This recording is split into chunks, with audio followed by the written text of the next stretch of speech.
Good morning, everyone. This is Crystal Kennedy. I'm one of the co-chairs of the Assembly's Public Safety Committee, and we're going to call this meeting to order. It is Wednesday, June the 2nd, 11:10, and if you'll bear with us a little bit, we've still got a couple of computer things going on here, but I think we're good to go in getting this meeting started. So, Mandy, are we on record at this point?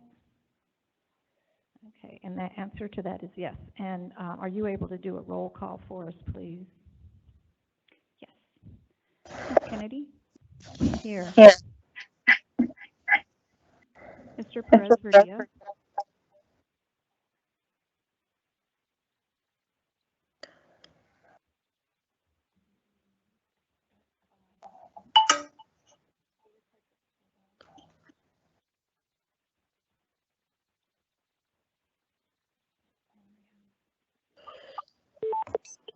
We're working on a feedback issue, so bear with us.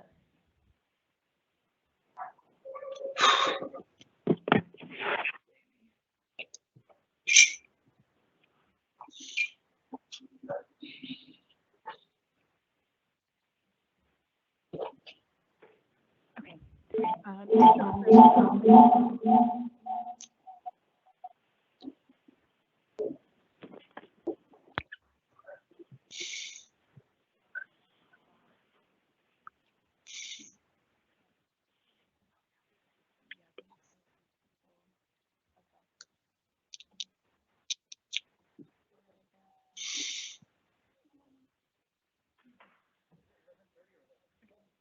Okay, one more time.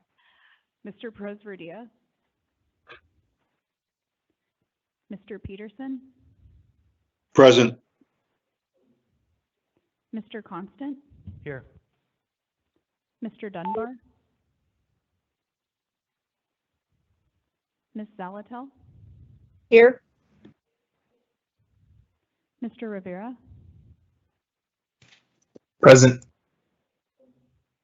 Mr. Weddleton? Ms. Allard? Here. Ms. LaFrance? She's excused. Thank you. Thank you, Chair. Thank you. Okay, well, we're gonna, I know we have a lot of people online with us, and I can't exactly see who that is right now.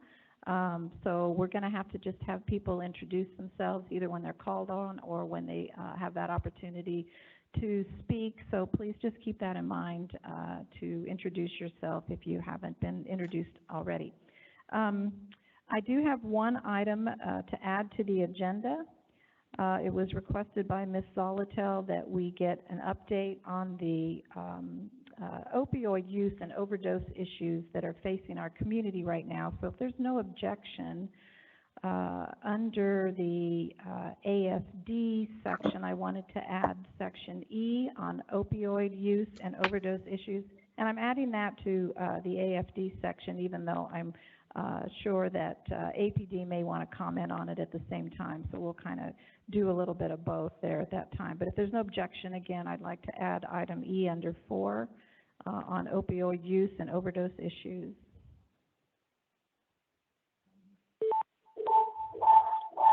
And I'm not hearing any objections, but a lot of feedback. So we're still working on that. I'm sorry, folks. Okay. Is there anything else that any of the members wanted added to the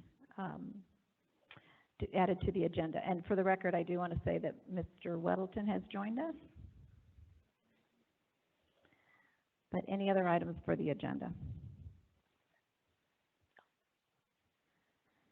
Oh, it's good. It looks like I'm getting a screen up in front of me here, live in chambers, and trying to coordinate all of this with those of you that are still online at home is still a bit of a challenge, but anyway, we're going to make the best of it. Okay, so I am, without any further ado, going to go straight to the APD regular updates. There are several things listed under there: the mask mandate, illegal camps, conversation and panhandling. So I'm going to turn this over to Chief McCoy or whoever might be here in Chief McCoy's stead. So Chief McCoy, go ahead, or if you've got a designee, that person can go ahead too. And just introduce yourself. Thank you.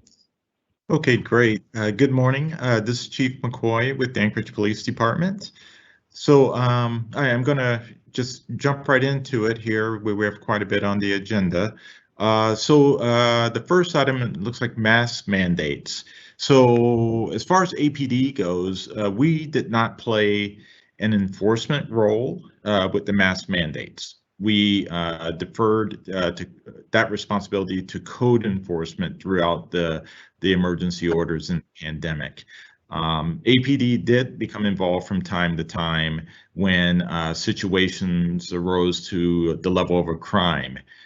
For instance, if a business owner requested that a citizen wear their mask, and if that devolved into a disturbance or a assault or trespass situation, we would respond to handle those types of situations as they occurred. However, we were not involved in primary mask mandate enforcement. And Ms. Kennedy, I don't know if that was where you all were going with this agenda item, or if there's something else I can expand upon with that. But again, we weren't directly involved in any mask mandate enforcement. Thank you, Chief. I don't see any other further questions on that. I do believe Chief Hedrick had some comments on that particular item, so I know when we get to her, she can probably expand on that too. But thank you, and if you just go ahead then and talk about the response, or the APD response to illegal camps this year.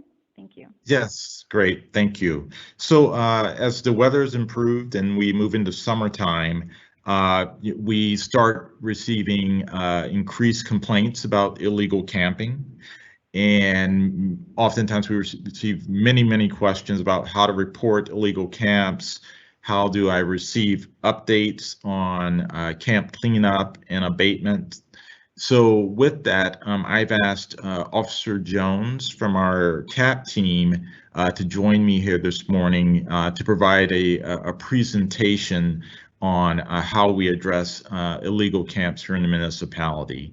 So Officer Jones, if you're online, I'm going to turn it over to you for now.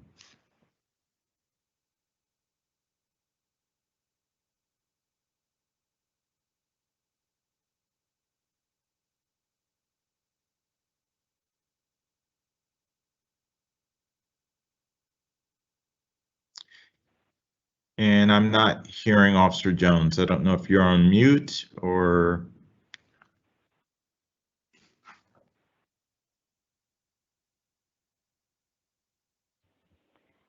If Officer Jones is calling in on a phone, he may need to hit *6 on his phone to unmute himself. So I'll suggest that.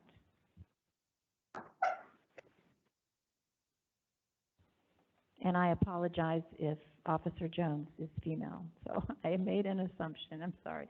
Anyway, Chief McCoy, if we can certainly wait to see if Officer Jones gets on board with us, and certainly come back too, if that's easier. Yes, we can do that, and I can move on and address the panhandling while we figure out what the technical issues are with our camp update. So touching on panhandling. Panhandling is something that we get many complaints on also here at APD, and panhandling can be a challenge for us to address. And there are a couple of reasons for that. The panhandling laws that we have proven to be somewhat problematic. The panhandling ordinance was ruled unconstitutional by the Alaska Supreme Court in 2014. So that ordinance is no longer in use for us. We do have an ordinance that addresses aggressive panhandling, And aggressive panhandling are situations where someone that's panhandling may touch another person, block their path, use profane or abusive language towards them. And so we do have that on the books.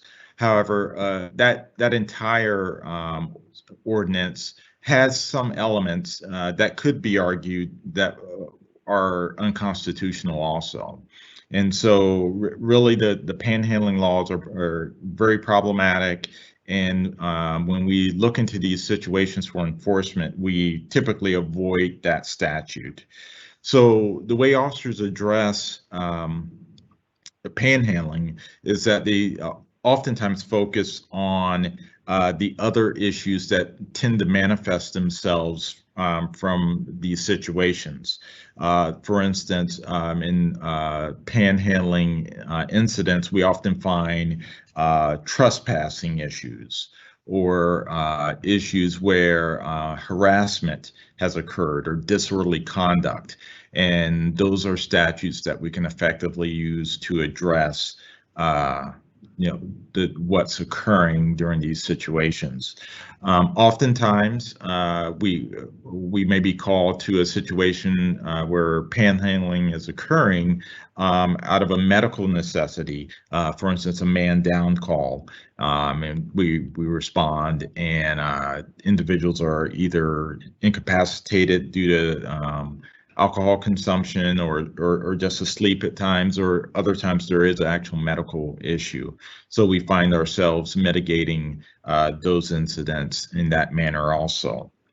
And as we've discussed in the past, many of these situations we discover the root cause may be behavioral or mental health or addiction issues as major factors in addressing these issues, and that's why I've been a very vocal supporter of moving towards a behavioral health system, crisis response system in the city, such as Crisis Now, to where when we do respond to these incidents and we determine that mental or behavioral health is the root cause, we'll have the necessary resources in the community to bring to bear to address that, having the necessary resources at the time.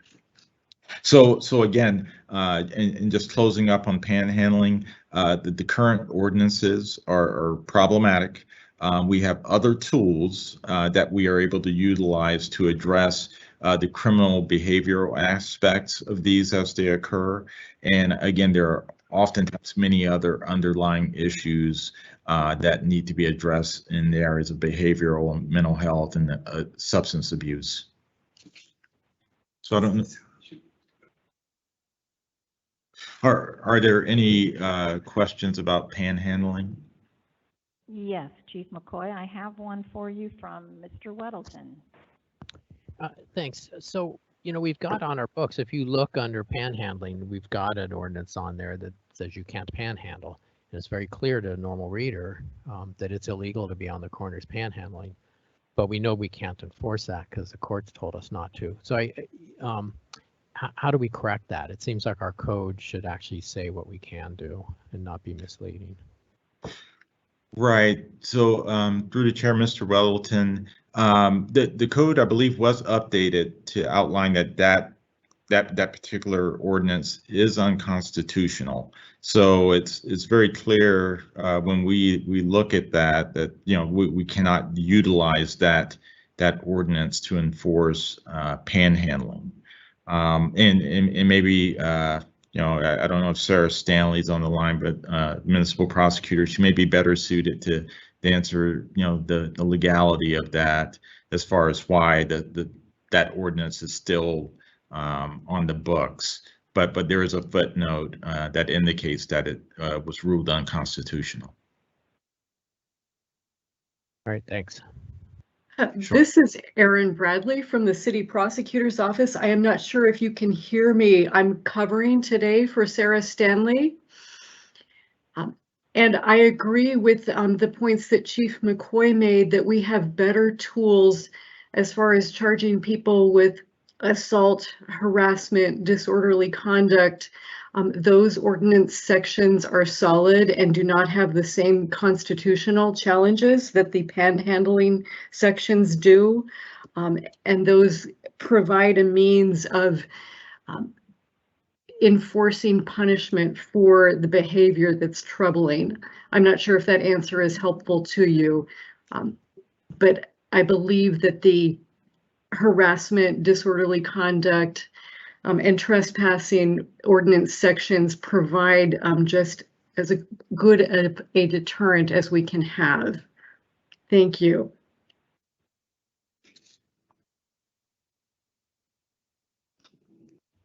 Thank you.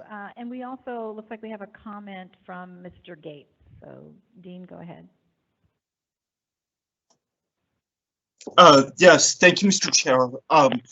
I would just comment that while I agree with what Chief McCoy and Aaron have said, and back when I worked in the Department of Law, we did have a court case. That footnote at the bottom of 1470-170 is a case that I was involved with at the time. And I just wanted to make sure that it's understood we have two panhandling ordinances. One is that one where it's a civil fine, and you know, it's whether it's very minor, and that part's unconstitutional. It's sort of it's too much of an infringement on free speech. But there is a aggressive panhandling offense that's in Title 8. It's excuse me.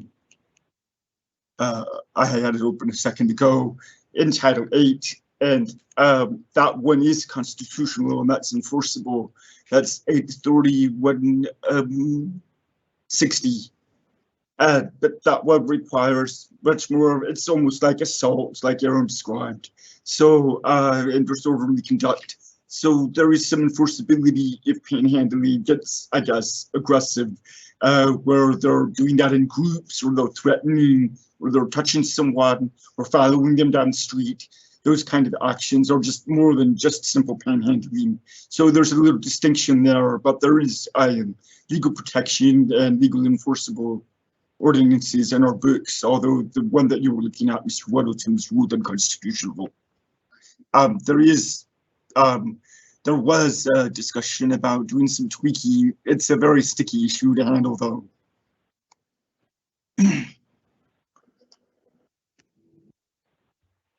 Thank you. I guess I have a question, Chief McCoy. From the public's perspective, I know you certainly hear complaints from people about panhandling, yet sometimes there truly is an emergency involved with panhandling, or some kind of maybe a threat to a potential emergency.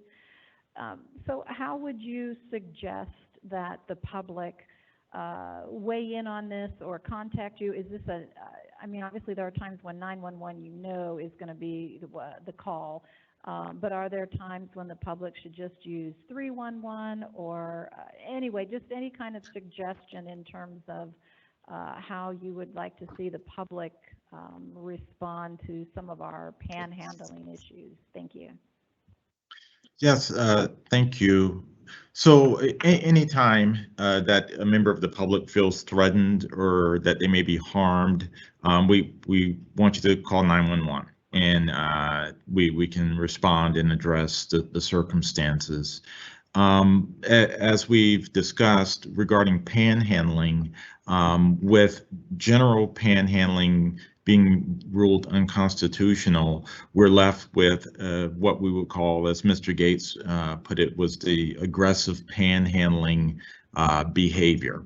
And so again, that's behavior where someone that's panhandling may touch another person or follow and harass them, use abusive language towards them. So if those types of behaviors are being exhibited by someone that's panhandling, those are the types of calls that we need to receive and respond to. And again, 911 is appropriate, especially if someone feels threatened or that they may be harmed in those circumstances. If it's a situation where the behavior is just simply being observed, 311 may be a more appropriate call to make. And again, when our officers respond to address these, yes, we do have the aggressive panhandling statute. However, I think most of our officers defer to some of the other statutes that have not had as many issues or concerns raised, such as straight harassment or assault or disorderly conduct, which allow us to effectively address that behavior.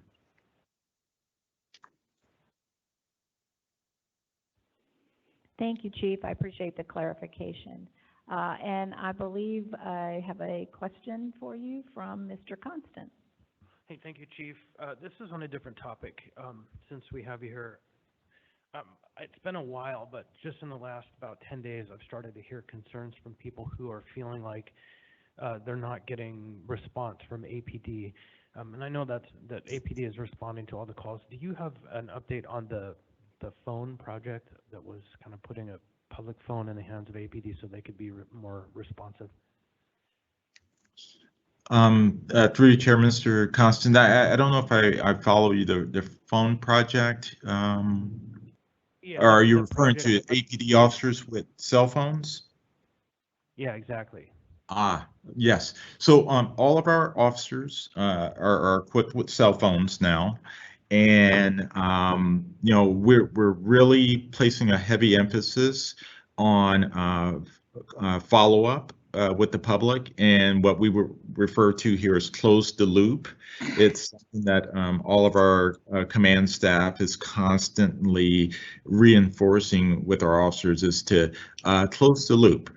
We often get calls and our officers respond, they show up, they do quite a bit to address the concerns, but sometimes they're not very good at closing that loop and letting the complainant and the citizen know, hey, we showed up, we saw this, we took this action, and letting the public know that their call was heard. So again, that is something we're constantly reinforcing. The officers are equipped with cell phones now, which will definitely make that easier to accomplish.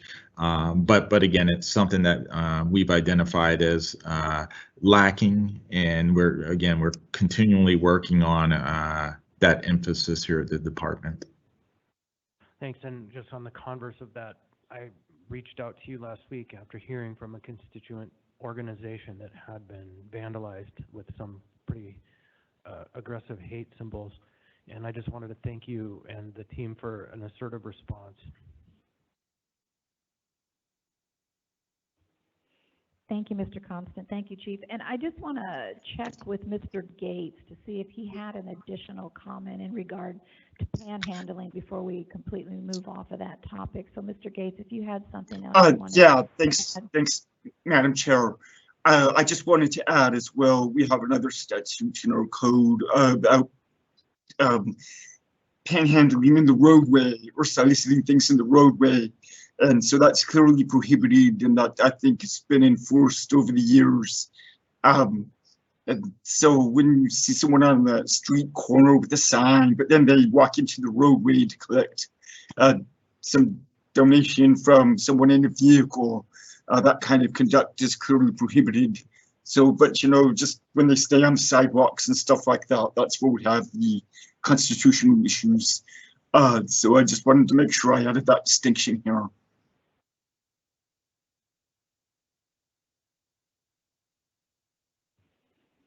Thank you, Mr. Gates. We're having a little bit of feedback issues here in the chambers again. I think it might be a volume issue, so we'll try to adjust that and see if we can hear people a little better in here. Thank you. Well, it looks like we can go back to illegal camps. I understand Officer Jones is online with us. So unless you had anything else, Chief, on the panhandling, I think we'll go back to the illegal camps. Thank you. Yes, thank you. I was having a little bit of technical difficulties when Mr. Constant was speaking, but yes, the matter that he brought to our attention regarding the symbols of hate that were around the city, again, that is something that we take, very seriously and have no tolerance for, and we immediately launched an investigation into that with our partners at the FBI. And so thank you for bringing that to my attention last week, and we were able to address it. So yes, Officer Jones is with us. I think we have her technical issues squared away, and she will be giving us a presentation on illegal camping. So Officer Jones. I am here. Okay, so she is using my computer. So I'm going to turn it over to Officer Jones. We're going to turn off my video and we're going to start to share her PowerPoint presentation.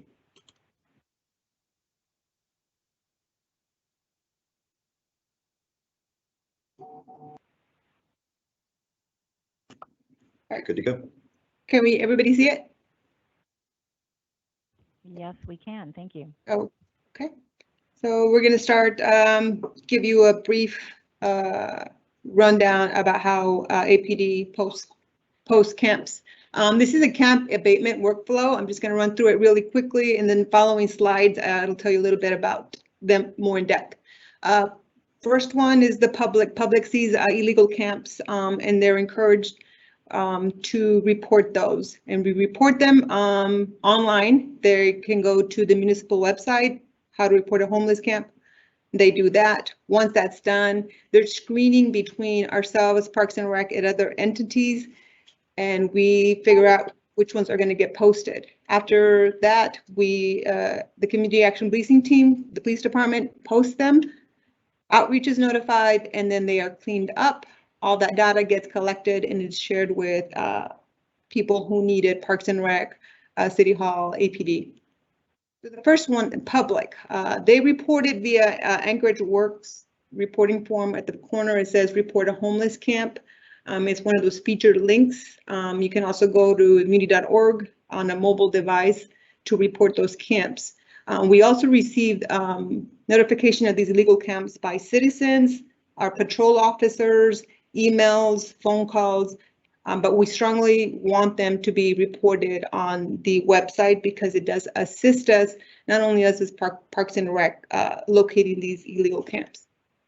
So once they're reported online, there's several things that we get on this app. It's shared through Parks and Rec, us, and the outreach. Each one of us has different modes of looking at them. APD has the ones that are active, which are a red dot saying these are the camps that are reported through the public. Parks and Rec has the ones that have been posted. They also have ones that are just trashed, ready to be cleaned up. So and outreach team has where the camps are, so that way they can go and do their outreach. Reporting online camps, we like to we compare them to active camps for accuracy or overlaps. For example, if you're walking down the trail and you have 20 people walking by and they are reporting it, instead of having 20 little dots, the app will do one dot, even though there's 20 people reporting it. So we don't have 20 dots on that one camp. So we look at that when we look at our app and go look at them. The screening and prioritization. So once all of this is done, we have a meeting and we look at them. We look, what are we looking at? People want to know why are these camps take priority over the other ones? First is the density of reported camps. How many camps have been reported in an area? How big is the garbage, debris? Is there any hazardous waste in there? Environmental concerns, including the wildlife hazards, bear activity, destruction of vegetation. Has there been a lot of reported campfires in the area? We also deal with wild fish and game, who tells us, hey, there's camps in there, their open food has caused bear activity in its near neighborhood, so we try to get those. And it's a constant destruction of vegetation, trees, fire, drug drug paraphernalia in the soil. So we also look at that. How close are they to the schools, childcare facilities, the playgrounds, senior housing, or health care facilities? So we look at that as well. And we look at the public safety concerns, criminal activity. Is this one particular camp, other than just the normal homeless people? Are they getting foot traffic, unusual foot traffic? Are there cars coming and going? So we look at that as well. Has there been upskip in burglaries, assaults, thefts in the area where the camps are? So we do this. Parks and Rec goes in there as well. They go identify the area. Is it the camps that are reported, are they mostly trash or are they active? Once all of that's done, we have a weekly meeting, Parks and Rec, City Hall representatives, City Legal, the Health Department, and EOC. So we usually go in there and we sit down and we discuss how, where, when we're going to post these camps. We update as to what was posted in the past. Have they been finished, cleaned up? Sometimes depending on how big the camp is, maybe they said it was going to last 5 days.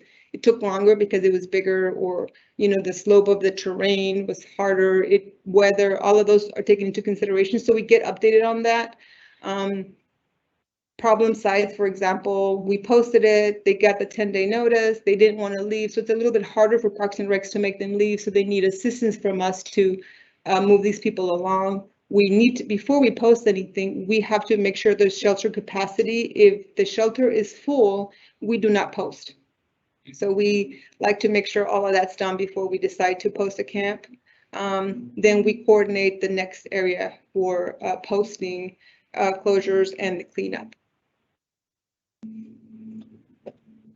So this is the type of posting we do. Normally we post a 10-day abatement. We do not post them on private property, but we do work with the owners of private property to help them with illegal camps.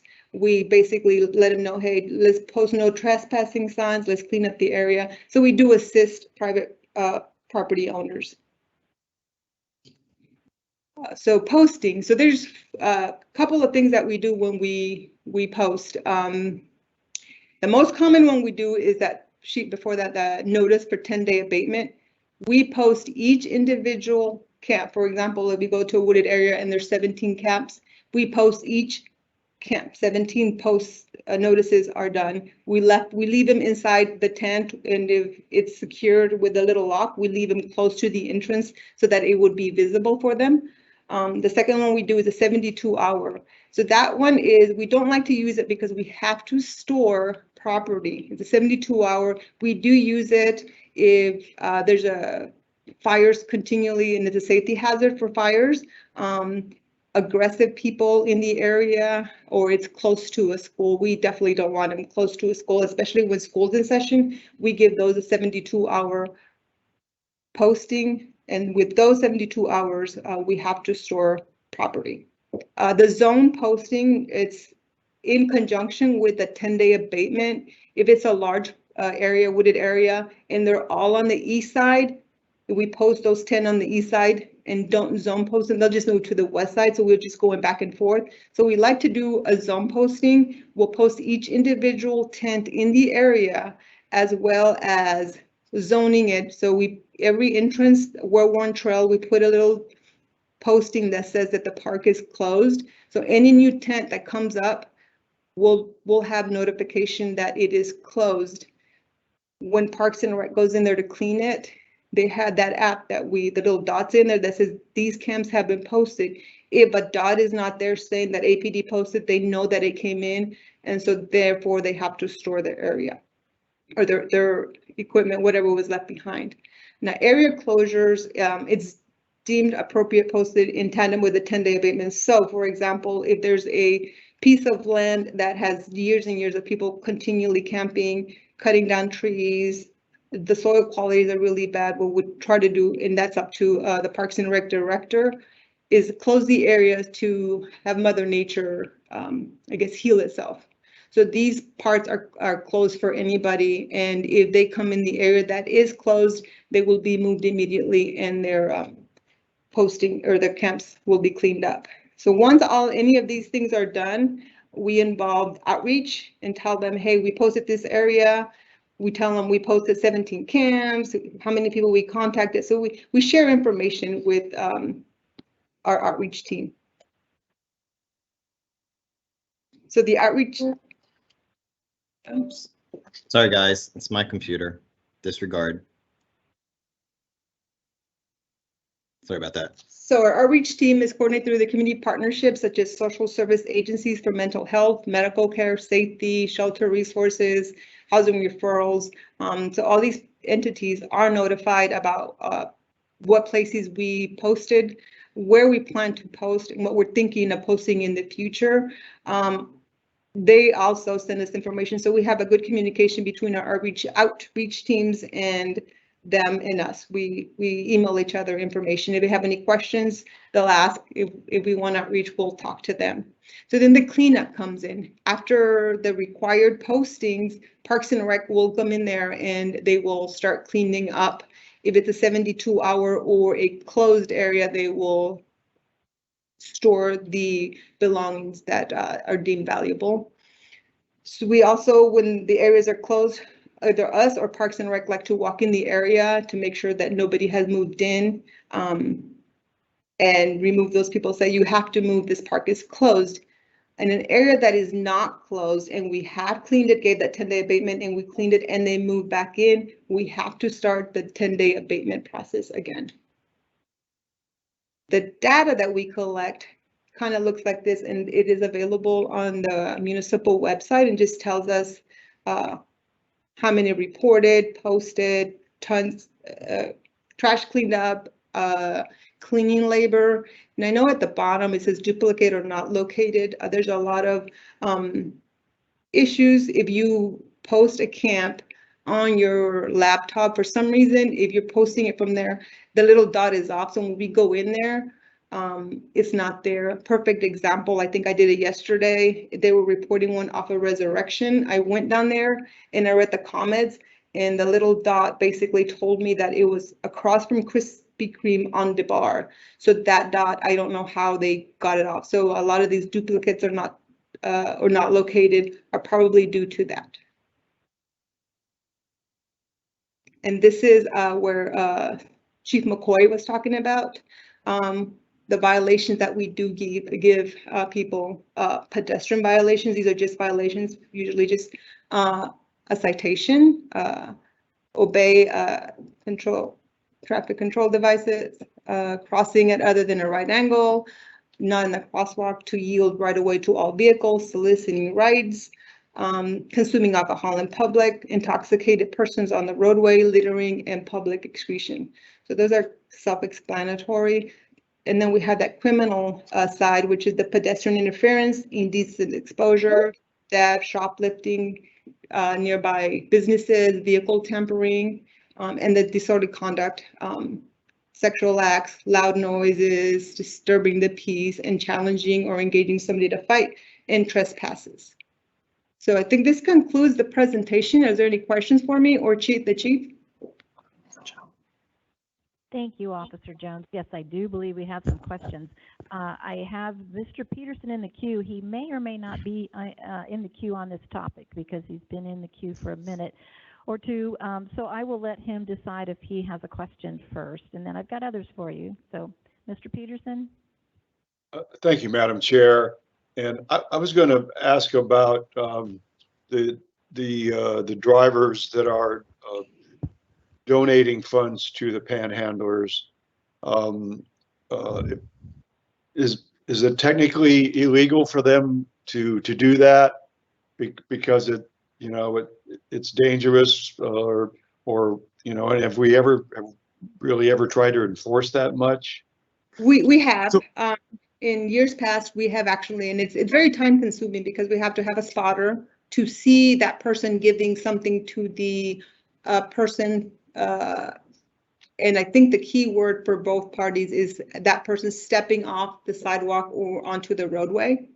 And we have done it in the past. We like to educate. We have little flyers that basically said, if you want to give to homeless people, try doing shelter, volunteering, more of an education rather than a citation. Right. If I could follow up with another on that.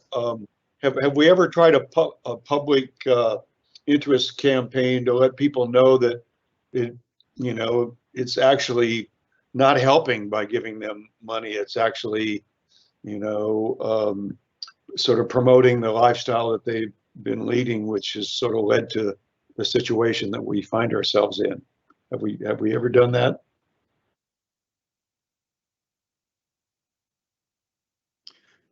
This is Chief McCoy. I seem to recall we did do some announcements on that some time ago, but I don't know how widely disseminated that was. And I would agree with you that that was probably a good approach, is to educate the public on this. Because again, I agree with you, Mr. Peterson. I don't think they're helping the situation when they give, and I know they're giving out of a spirit of kindness, but ultimately I don't think it helps our issues that we're trying to resolve. Agreed. Thank you. Thank you, Chief and Mr. Peterson. And Mr. Constant would like to weigh in on this, so I'm going to let him go ahead, and then we'll get to Mr. Weddleton. Thanks. So the first time it was done was around 2009. The last time was 2016. The campaign was Give Real Change, Not Spare Change, run by AEDC in a campaign called Anchorage Cares. And so, yes, it's been done. And it might be time to look at doing it again. But for sure, there's a history of this in the community a few times. Thank you, Mr. Constant. Mr. Weddleton, go ahead. Well, thanks. Moving back to the list of kind of panhandling tangential issues, drinking on the streets and defecation and so on. There's been some belief out there that the APD has been told not to enforce those things and just let it happen. And I want to know, is that true?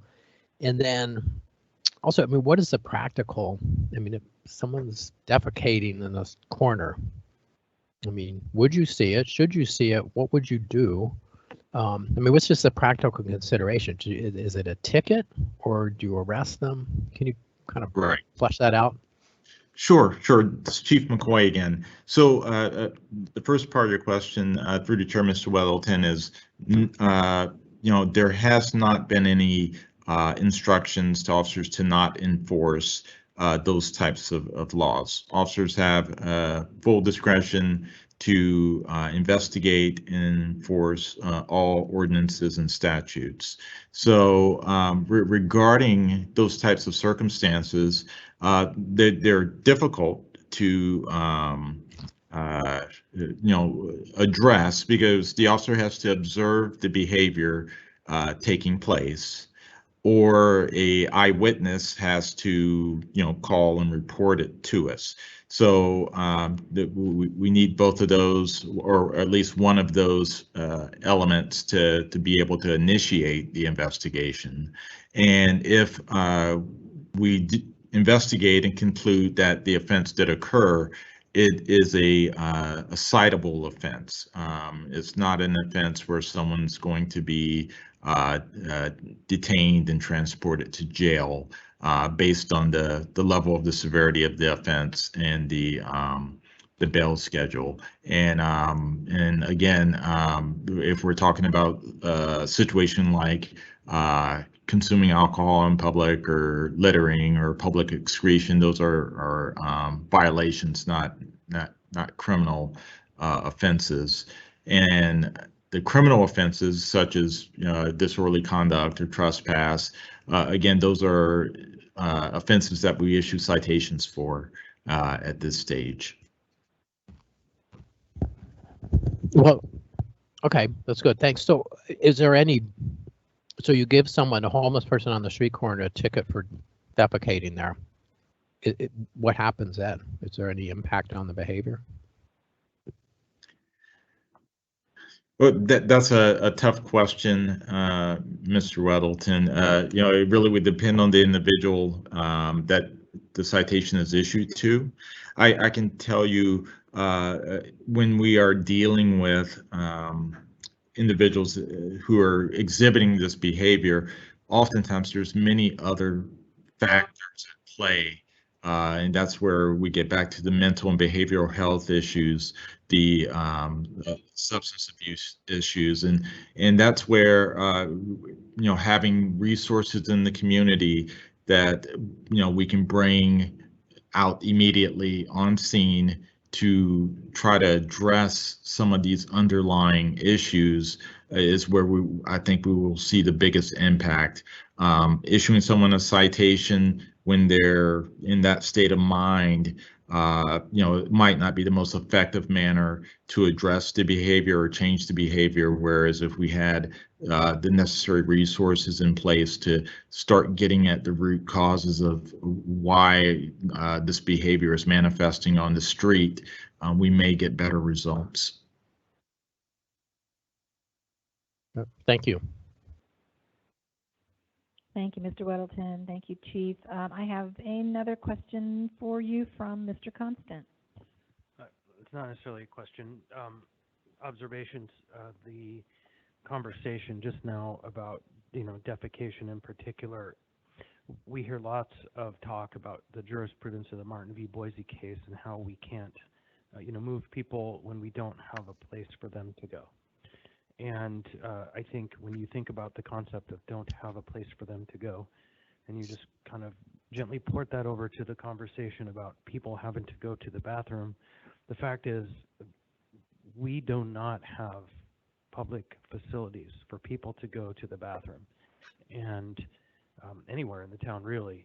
So when people are forced, not because of a state of mind, but because of a state of body, to go to the bathroom outdoors, it's a really bad protocol for us to be citing people for activities that might build towards criminality when we fail on our part. And so I know that the members of the body did approve a bond last year that wasn't supported by the voters to add toilet facilities, but I want us to be really careful in our consideration about using those kind of nuisance laws against people when we don't have the fundamental elements for people to have a place to go.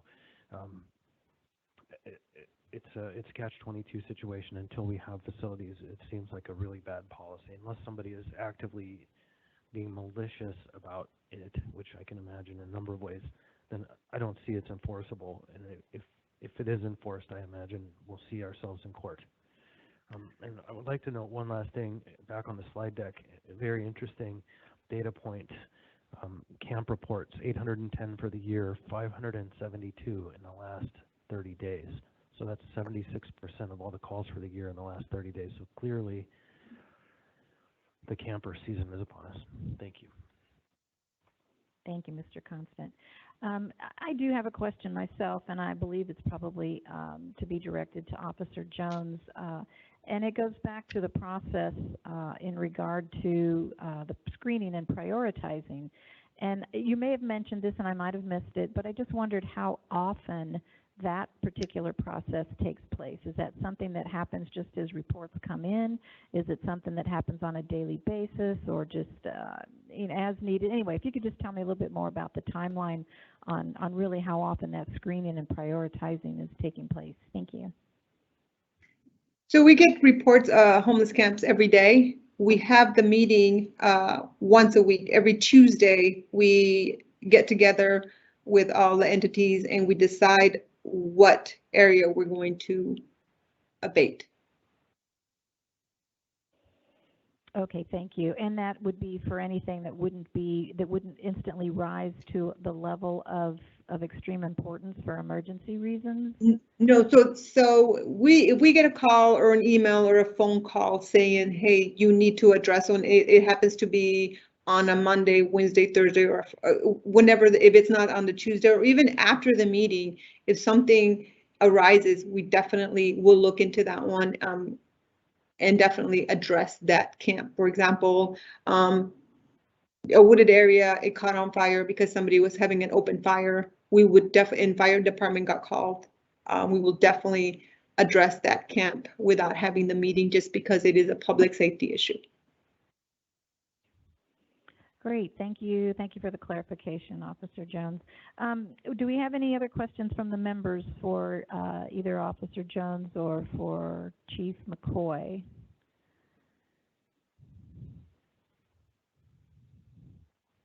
And I am seeing none, but Chief McCoy, I want to give you the last word if there was anything else that you wanted to update us on from APD. Thanks. No, I think that's all for now. Thank you. And thank you, Officer Jones. Yes, our thanks to Officer Jones. Thanks, Chief. Okay, we're going to move on then to Anchorage Fire Department, and Chief Hedrick, I believe she is on, and she's got quite a few items, so I'll just let her take it over. Go ahead, Chief. Good afternoon, everyone. Thank you for giving me the opportunity to cover some of our information. I'll start with the first quarter response update. So now that we have our data person in place, we have our first quarter information as far as response volume goes. And interestingly, we started out the year with definitely a downward trend in our call volume. We, for the last 4 years, have been averaging 99 calls a day. And for some strange reason, we dropped down to 94 calls a day, which 4 to 5 calls a day may not seem like a lot, but we definitely feel the difference here, especially at our busier stations. But it looks like April and May, we started to see that number back up, and May we actually are experiencing about 104 calls a day. So we anticipate we'll be back on average of 99 calls a day by the time we get to the end of the year. One of the increases that we have seen, and I think everyone can expect this because this is pretty normal for this time of year, is we've seen an increase in responses to homeless campfires. We doubled.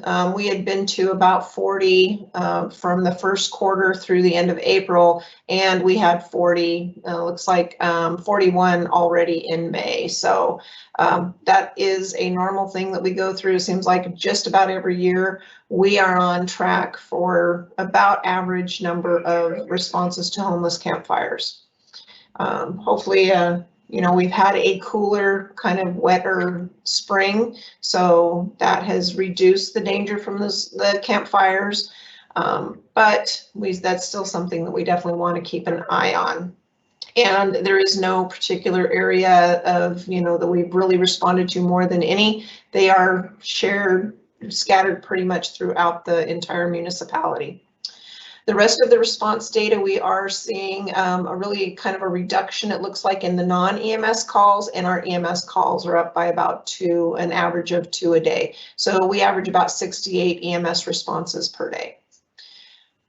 So that's where we are with our first quarter response data. We'll, again, keep an eye on that and report back in, let's see, probably July or August for the second quarter. Or the next fire chief will be doing that. Touching on the mask mandate lifting for AFD, yeah, it was definitely some nervousness with Anchorage Fire Department for lifting that mandate. Not really amongst our employees, but our interactions with the public, just because we are ultra conservative when it comes to the potential for spreading the virus to our patients. As you're aware, we often treat patients and see patients and transport them who have compromised immune systems. So we maintained our PPE requirements as far as any potential COVID patients, but also those patients with immune compromised systems. We are on our responses. We have maintained the mask mandate, PPE mandate for our personnel. However, we are lifting things within the station just as the rest of the municipality has. We're fortunate that our vaccination rate is over 85%. So in the stations, we are not seeing people in masks most of the time because of the high vaccination rates. We are recommending those who did not get vaccinated to continue to wear the masks. We are slowly working on our opening of or reducing the restrictions we've had for the public. So I believe last week we opened and turned back on the ability to do car seat checks. And that was huge. We really understand that the public, you know, that was very significant to the public that they didn't have an easy location to come to for the car seat check. So we thank everyone for being patient. And we felt that that was the thing to do to protect our patients and our employees. So we are turning those back on. I think we'll see how things go June and July, and we'll probably be back to in-station and opening the doors and back to regular business by probably midsummer, the way the COVID rates appear to be continuing to decline. So we're really excited about that, because that is a huge impact for our employees, not being able to have the interactions with the public that they really enjoy. So we're happy to see that. A Girdwood fire contract, we submitted what we believe is the final contract to legal and risk management. They're reviewing it right now. And hopefully we've gotten everything, came to agreement, and we'll hopefully have it submitted into the on-base system by July 11th. That's our target date to get the reviews from risk and legal, and everybody else has an opportunity to weigh in, so that you will, the assembly will have an opportunity to look at that. I believe the assembly meeting on the 22nd. So I think things are going well. No major changes. It isn't really much different than you were already aware. It really came down to the payment piece, and I think we'll continue that discussion. So if anyone has any questions about that, happy to comment, but it would be nice to get that wrapped up and move on to other things. And the last thing is the fire chief transition update. As you are aware, the 30th of January, or sorry, the 30th of June will be my last day. And we are meeting with transition team members from the incoming administration this week. We have not heard any information about who they will select as the new chief. We're still working through that process. So you guys might even hear before we hear. So we're still patiently waiting. The department is working on a transition document so that we have a really good information pass off to the incoming chief, whether it's an internal candidate or external. Either way, we'll make sure that we have really good information sharing, so that they're prepared and set up for success for then when they take over in the chief, or for the chief's office. And just a really quick shout out to happy birthday to Chief McCoy, and wanted to make sure that everybody's aware that it's his birthday today. Thank you, Chief Patrick. And happy birthday, Chief McCoy. We missed that, and you kept it a secret from us. Okay, before we move on too far, Mr. Weddleton has a question, I believe, on the Girdwood fire contract. So, Chief Patrick, hang on here. Mr. Weddleton. Sure. So, Jody, we did some of the ARPA funds to go to Girdwood. Is that does that require that contract to be complete before they would get that? Yeah, we can't disperse because it's a contract situation. We can't disperse the funds until the contract's signed. So that's where we're hoping to get the contract completely done here this month, so that we can disperse all of the funds. Because the funds is just like any other vendor contract, even though they're not a normal vendor for us, it's still, we have to follow the procurement rules and all of that go with it for distributing the funds. So, and thank you very much for addressing that, because I think that they definitely need the funding, and I think that was a good solution. Good, thank you. Thank you. And we have a question from Ms. Zolotel. Can you hear me? Can you hear me okay? Sorry, I'm having a little bit of technical issues. We hear you. Go ahead. Thank you. So my question is, what's the current status of the mobile crisis team? We're at that June time, so I'd love just a really brief update. We are still in the hiring process. We have interviews this week, or the final interviews for the mobile or the mental health clinician 2. And I will say we got some excellent candidates. So it was very competitive, but I think we're going to end up with a couple of excellent people for that position. The firefighter piece is coming together. We are getting ready to post for the mental health clinician 2, or 1 position, which is the case manager. Because of the nature of that position description, we found an error that had to be addressed, so it had to go back to classification, get cleaned up, and now we're waiting for the final so that we can post that. But we are all set and ready to do that. And same thing with the supervisor position. We're still working with classification on that. But that doesn't mean things haven't been happening. We have, as far as office equipment, all the startup pieces that needed to happen, vehicle purchase, the computer equipment, the office setup, all of that is occurring, and we have secured office space for them. So the minute that we can onboard them, they can go right to work. So again, it's just that classification delay and trying to get people hired has taken us a little bit longer than we expected. Oh, and I have a good note that I wasn't, we can't fully announce that we have approval for the Medicaid 1115 waivers. However, we have answered all of the questions from the state, and they were very, very supportive of our application. So we hope in the next probably 2 months that we will receive that approval.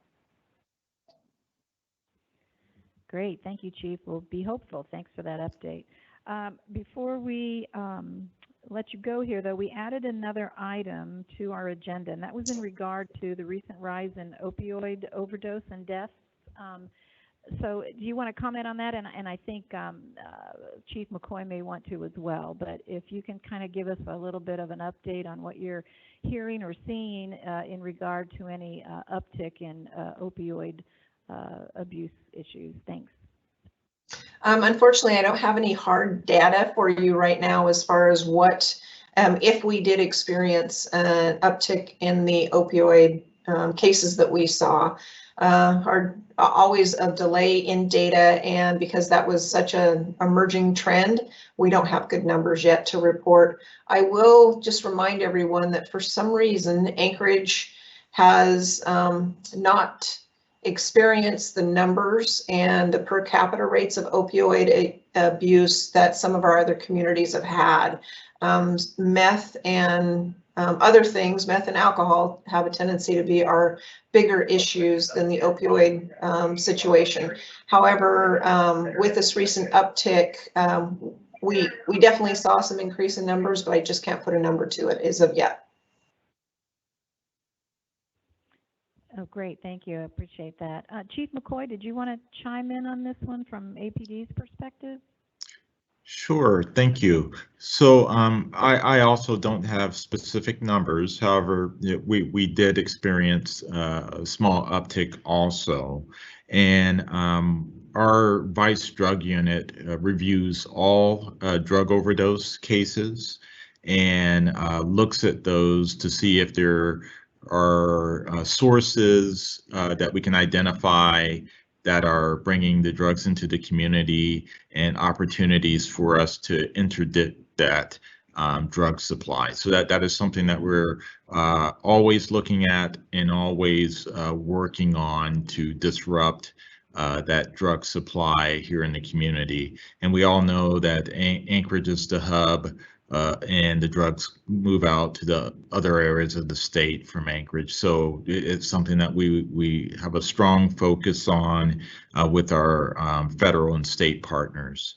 Also, we've recently partnered with the DEA for what's called Operation Engage, and it's a educational campaign where we are working to get to young people, to the youth, and really help build some drug resiliency skills at an early age. So we're not seeing these trends continue, and education of our young people is a big part of that.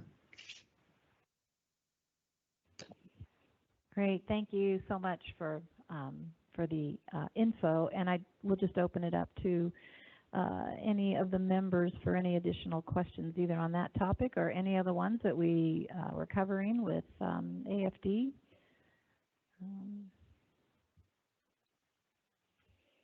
So I'm not hearing or seeing anyone chiming or seeing anybody in the chat. So anyway, thank you both Chief McCoy and Chief Hetrick. And we'll just move on to updates from the Department of Law. And I know we have Erin Bradley with us. So Erin, any updates? We just have a few, and I'm not sure what Sarah Stanley has told you in the past about the status of cases in district court. Our challenge is that we have not been able to do jury trials since March. The court did open up jury trials last week. We had 2 judges available to do jury trials, but between missing witnesses and missing defendants, we were not able to find 2 cases that both the prosecution and the defense were ready to try at the same time. Right now, we have about 2,500 cases pending the pretrial status, where we're trying to negotiate resolutions, and we have about 500 cases pending trial. This week, the defense filed motions challenging Rule 45 continuing to toll, or Alaska Criminal Rule 45 is our Speedy Trial Act. The court has tolled that rule from last March through at least July 31st of this year in order to provide for a transition out of the pandemic, but the defendants are litigating their constitutional rights to the Speedy Trial Act. So we are in the process of responding to that motion this week, and we are looking for witnesses and reserving subpoenas and trying to get cases resolved or to get them to trial. Does anybody have any questions? Thank you, Ms. Bradley. It sounds like a real mess, and you all have an incredible backlog. I don't see any questions in the queue, and I don't know if there are any members that have anything right now, but I will mention the fact that we do have a work session on the Title VIII updates, so we are aware of that, and I understand that Ms. Stanley will be calling in for that as well. But let's see, still looking here in the queue, no questions. Thank you, Ms. Bradley. Appreciate the update. Thank you. Thank you. Okay, so we'll move on to our last piece, and that is in regard to trailhead etiquette, which I love the term etiquette because it sounds like we don't have a lot of that going on right now in terms of parking. One of the reasons why I brought this up is, you know, it is the time of year where a lot of people are out using our trails, and we want them to do that, and they need good access, and in a lot of cases we don't have good parking for the vehicles that they leave while they're using the trails. So this has become a major issue out in my area, specifically in the South Fork trailhead area. So I was just kind of bringing it up as a way of discussing kind of what we can do, knowing that we're creating some hazardous situations out there, not to mention really negatively impacting a lot of neighbors. So I just kind of wanted to have a bit of a conversation about what we can do to try to alleviate some of this parking mess.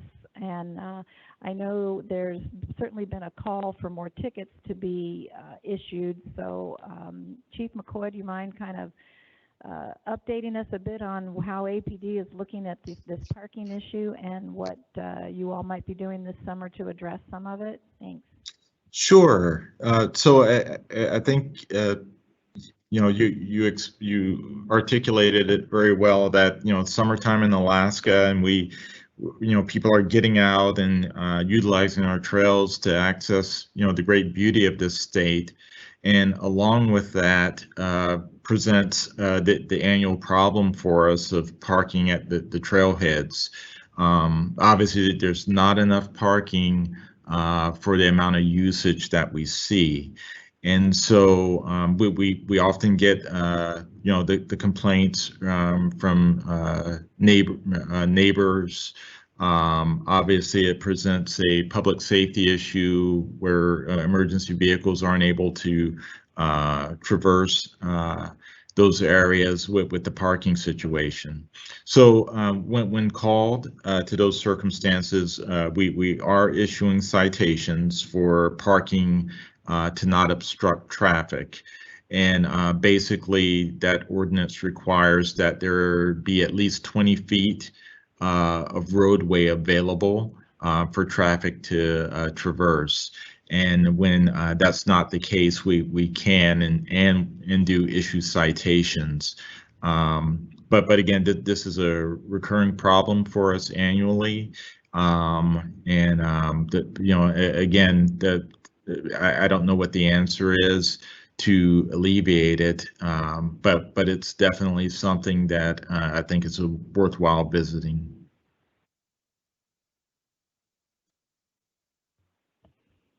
Thank you, Chief. Yes, I mean, I know in my area, we're quite concerned about the potential where emergency equipment could not get through some of those congested areas. So is this something, an area, is this something where we can expect there to be regular patrolling? Are you going to wait until there are actual call-ins for people requesting some kind of assistance, or obviously people requesting people to be ticketed? How are you really approaching this right now? I know it's a manpower issue. I can't imagine that you can have people sitting in front of all the parking lots at the trailheads. But anyway, can you tell me a little bit more about what kind of attention or focus it might get this year? Absolutely. So our traffic unit has been very engaged with this issue. They've been going to many of the popular trailheads, evaluating and assessing what the parking situations look like there, and they're following that up with enforcement. And they've also disseminated all of that information to our patrol officers who work in areas that there are trail access, and basically armed and educated them with the proper ordinances on how to address those parking concerns. So it's something that, again, our traffic unit has been very engaged with, and it's something that we are proactively trying to address, and we will respond to if we receive calls. But again, it's something that's on our radar. Thank you, Chief. I appreciate that.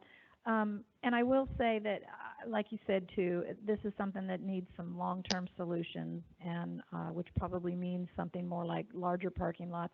But I did want to mention that Chief Hedrick had mentioned that they have a program. Well, I don't know if it's considered a program, but somebody's offering shuttle service for one of the trailheads out in the Girdwood area, and I know we're looking into that to see if we can find maybe even a private entity out there that's interested in providing that kind of a service between some of our larger parking lots from near other trailheads, and maybe that's something that we could convince the public is a better way to go, rather than risking blocking a street and certainly risking getting a ticket. But obviously this is going to be a bigger conversation, so thank you so much for being aware of it, and thanks Chief Hedrick for the suggestion, and I know it's going to be an ongoing issue this summer, but we'll just have to continue to address it the best we can and see if we can make some headway in the long run. So thank you. At this point, I think we've gotten through the agenda. I don't see any other people in the queue, but I wanted to open that up for any of the members, if there's any additional questions, any other new business, anything that anybody wants to talk about. I do want to mention that the information that you've seen during this meeting today will be posted on the committee's webpage. So the presentations, PowerPoints, we'll get those up on the Public Safety Committee's webpage. But I'm not seeing any other questions or anybody in the queue, so we will move on to audience participation. So if there is anyone who would like to comment, this would be the time. So, Mr. Haberman, we have you here in the chambers with us, so please go ahead. Is there anyone else online that may want to speak before me? I will have to check. I don't believe there is at this point. I haven't seen any indication of anybody that wants to, but they haven't actually chimed in yet, so that could very well be. So, but go ahead. My name is Eugene Carl Haberman. I represent myself. I follow the public process. When the public process is done appropriately, decision made by the governing body is more likely in the public interest. First is, yes, as the chair stated, The presentations that were presented in this meeting, particularly the reference to illegal camps and panhandling, I'm glad to hear that it's going to be on the website, but with all due respect, these were significant issues that were addressed to you this morning and afternoon, and one would have hoped that those documents would have been on the committee website so the public could follow and have a time to be able to, even before audience participation, to be able to raise any issues that were addressed. And it's difficult to follow that document because pages move and then the other pages disappear. So I'd like to raise one particular concern. I did address it before at the committee. It's on the police department's policies and procedures. Previously, I did note that concern about when was the police department going to be putting it on the website. This was because it was taken down. This was responded at the same meeting by Senator McConstant that it's there. And respect, I did check the website, and it is there, the policies and procedures for the police department. But two concerns. Number one is I had to do a search procedure to find it on the new police department website, so it's not prominently displayed. And second is that a concern that years ago there was litigation with the city, and the result of that litigation was the situation where the policy procedures would be on the website. And then it was taken down. And my simple questions is when was it taken down and when did it reappear and what reasons was it taken down? Another key thing is it should come out and advertise, but the scenario of who's adopting these policies and procedures. Okay, with all due respect, there's great concern throughout the country of how police departments around the country are handling situations, respectfully. But one would think that these policy procedures that are online right now would have gone before the Anchorage Assembly in a public hearing and an opportunity for the Assembly and the public to address it. Now, this is a lot of pages there, so it's not a simple thing of being able to read. But for having those documents out there, and these are the Anchorage Police Department's procedures, where is the chance for the public to be involved with the adoption of those procedures? And second of all, when did the public ever have a chance, or the Assembly over the years, ever had a chance to see those procedures and have a chance to address it with the public? Thank you very much. My time is up. Thank you, Mr. Haberman. We do have people online. There is a phone number that I don't recognize, so I do want to just open it up and say that if there's anybody else who's online that wants to participate, if you will *6 on that phone, you can unmute yourself and let us know if you're interested in testifying or making some comments.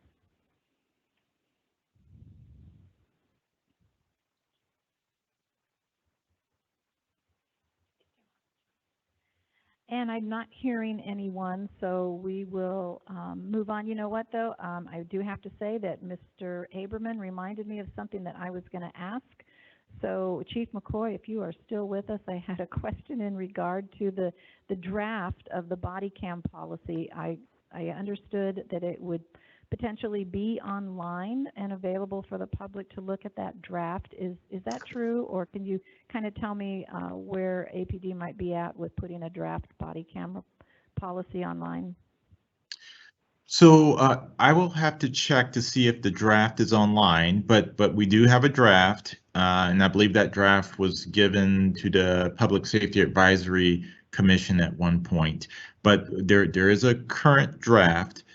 We intend to have our public listening session here in a couple of weeks on June 16th, where we will receive public input, and then we will start our process of incorporating the new information and moving forward with that policy.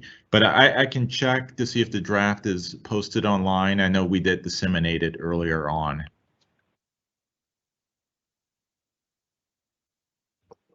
Thank you. I appreciate that. So I'm glad I asked because I think that's kind of some important public information, especially to give that date again of the public meeting. So thank you so much.